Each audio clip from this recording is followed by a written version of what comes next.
राधे राधे सभी को। आज श्रीमद् भागवत गीता के चतुर्थ स्कंद का 5वां अध्याय पढ़ने जा रही हूँ। और आज के अध्याय का विषय है वीरभद्र कृत दक्ष यज्ञ विध्वंस और दक्ष वध। श्री मैत्रेय जी कहते हैं, महादेव जी ने जब देवर्षि नारद के मुख से सुना कि अपने पिता दक्ष से अपमानित होने के कारण देवी सती ने प्राण त्याग दिए हैं और उसकी यज्ञ वेदी से प्रकट हुए विभुओं ने उनके पार्षदों की सेना को मारकर भगा दिया है, तब उन्हें बड़ा ही क्रोध हुआ। उन्होंने उग्र रूप धारण कर क्रोध के मारे होंठ चबाते हुए अपनी एक जटा उखाड़ ली, जो बिजली और आग की लपट के समान दिख रही थी, और सहसा खड़े होकर बड़े गंभीर अट्टहास के साथ उसे पृथ्वी पर पटक दिया। उससे तुरंत ही एक बड़ा भारी लंबा चौड़ा पुरुष उत्पन्न हुआ। उसका शरीर इतना विशाल था कि वह स्वर्ग को स्पर्श कर रहा था। उसके 1000 भुजाएं थी, मेघ के समान श्याम वर्ण था, सूर्य के समान जलते हुए 3 नेत्र थे, विकराल दाढ़ें थी और अग्नि की ज्वालाओं के समान लाल लाल जटाएं थी।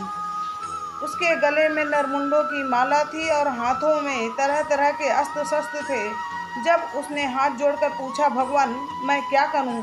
तो भगवान भूतनाथ ने कहा, वीर रुद्र तू मेरा अंश है, इसलिए मेरे पार्षदों का अधिनायक बनकर तू तुरंत ही जा और दक्ष तथा उसके यज्ञ को नष्ट कर दे।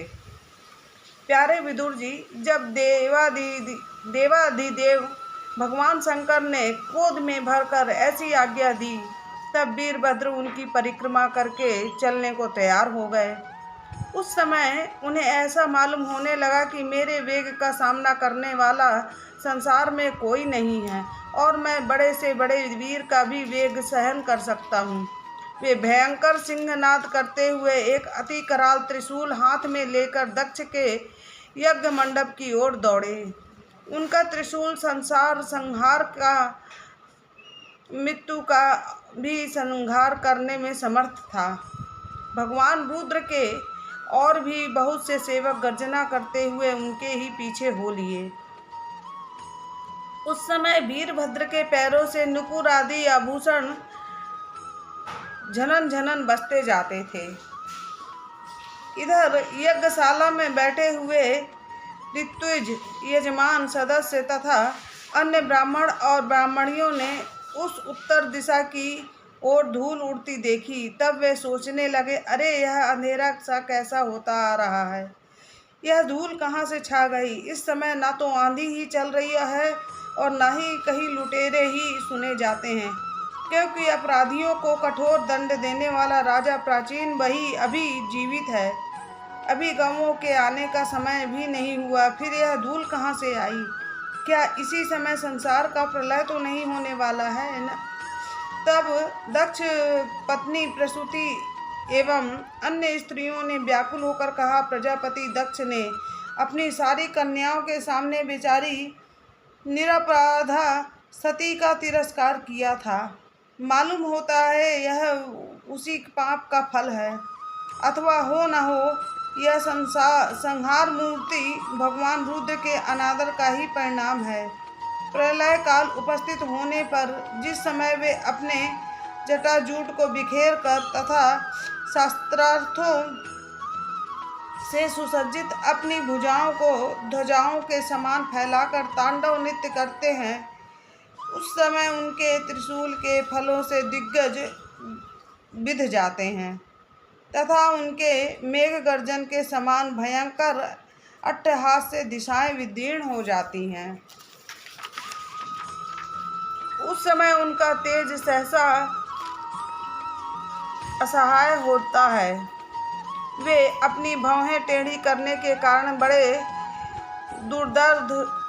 दुर्दर्श जान पड़ते हैं और उनकी विकराल दाढ़ों से तारागण अस्त व्यस्त हो जाते हैं। उन क्रोध में भरे हुए भगवान शंकर के बार बार कुपित करने वाला पुरुष साक्षात विधाता ही क्यों न हो, क्या कभी उसका कल्याण हो सकता है?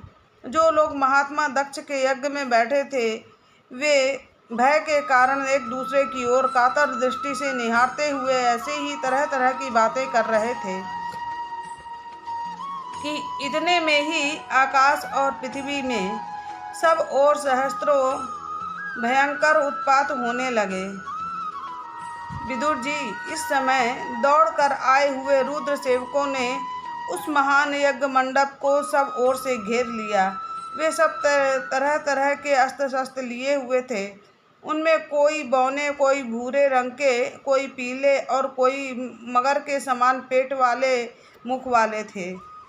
उनमें से किन्हीं ने प्रांगवश यज्ञशाला के पूर्व और पश्चिम के खंभों के बीच में आड़े रखे हुए डंडे को तोड़ डाला। किन्हीं ने यज्ञशाला के पश्चिम की ओर स्थित पत्रीशाला नष्ट कर दिया। किन्हीं ने यज्ञशाला के सामने का सभा मंडप और मंडप के आगे उत्तर की ओर स्थित अग्नि घृतशाला को तोड़ डाला। किन्हीं ने यजमान गृह और पाकशाला को तहस नहस कर डाला। किन्हीं ने यज्ञ के पात्र फोड़ दिए, किन्हीं ने अग्नियों को बुझा दिया, किन्हीं ने यज्ञ कुंडों में पेशाब कर दिया और किन्हीं ने वेद की सीमा के सूत्रों को तोड़ डाला। कोई कोई मुनियों को तंग करने लगे, कोई स्त्रियों को डराने धमकाने लगे। किन्हीं ने अपने पास होकर भागते हुए देवताओं को पकड़ लिया। मणिमान ने भृगु ऋषि को बांध लिया। वीरभद्र ने प्रजापति दक्ष को कैद कर लिया और चंडी ने पूषा को और नंदीश्वर ने भग देवताओं को पकड़ लिया।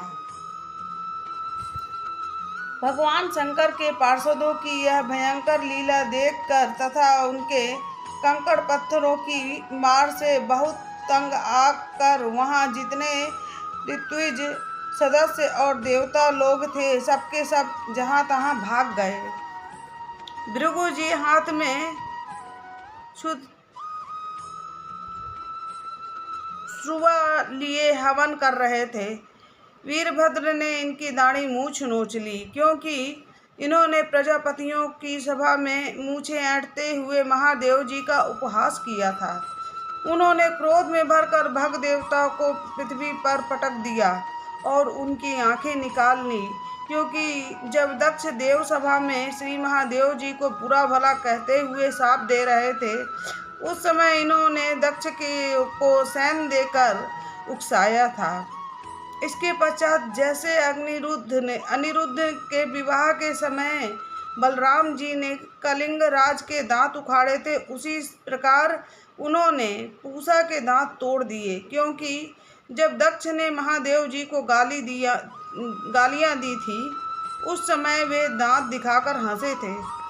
फिर भी दक्ष की छाती पर बैठकर एक तेज तलवार से उसका सिर काटने लगे, परंतु बहुत प्रयत्न करने पर भी वे उस समय उसे धड़ से अलग ना कर सके। जब किसी प्रकार के अस्त्र शस्त्रों से दक्ष की त्वचा नहीं कटी तब वीरभद्र को बड़ा आश्चर्य हुआ और वे देर तक विचार करते रहे। तब उन्होंने यज्ञ मंडप में यक्ष पशुओं को जिस प्रकार मारा जाता उसे देखकर उसी प्रकार दक्ष रूप उस यजमान पशु का सिर धड़ से अलग कर दिया।